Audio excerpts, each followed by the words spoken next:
जय सद्गुरू मंडळी.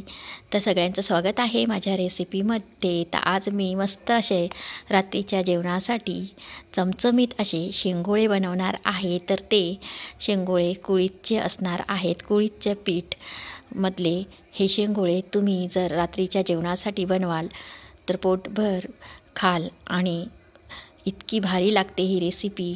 त्यासाठी मी इथे कोथिंबीर घेतलेली आहे, मस्त अशी गावरान कोथिंबीर घेतलेली आहे. आता ही कोथिंबीर आहे ती आपल्याला अशी चिरून घ्यायची आहे आणि मस्त अशी स्वच्छ 2-3 पाण्याने धुवून घ्यायची आहे.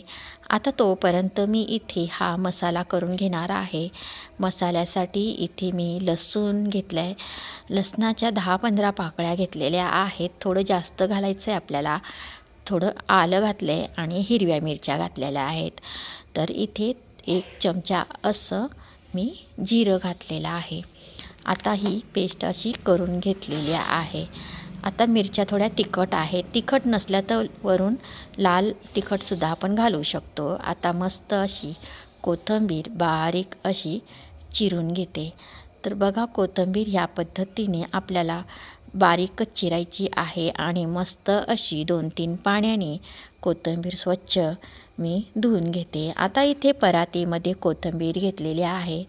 आता इथे जो हिरवी मिरचीचा ठेचा, आलं लसूण हे घातलेलं होतं, पेस्ट केली होती ती आपल्याला घालून घ्यायची आहे. ती घालताना त्याच्यातली फक्त अर्धीच घालायची आहे.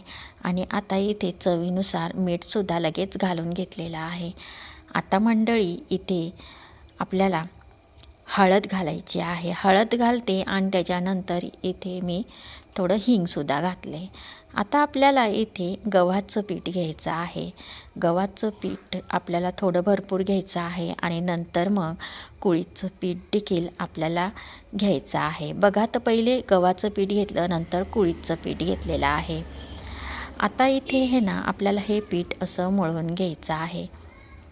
ह्याचा आपल्याला गोळा तयार करून घ्यायचा आहे.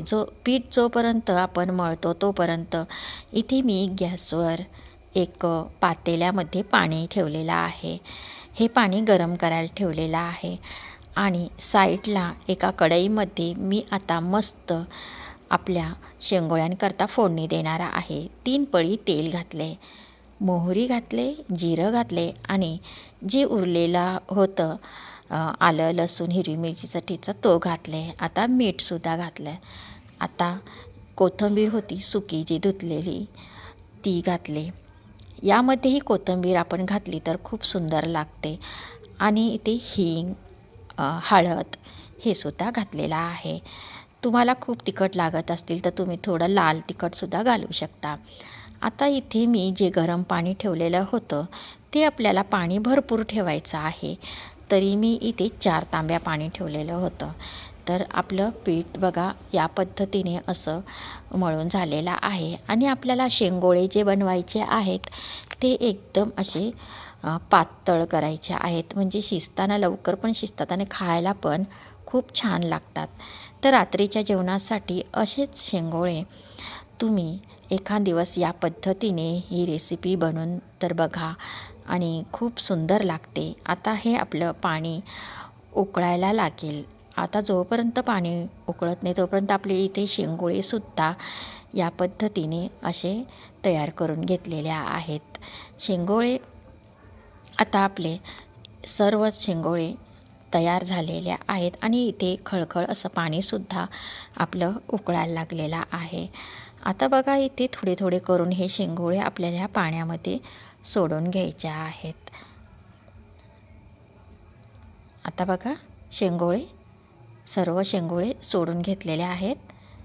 आता इथे शेंगदाण्याचा कूट घालायचा आहे. शेंगदाण्याचा कूट जरूर घाला, कारण त्यामध्ये शेंगदाण्याचा कूट घातल्याने खूप सुंदर अशी चव येते शेंगोळ्यांना.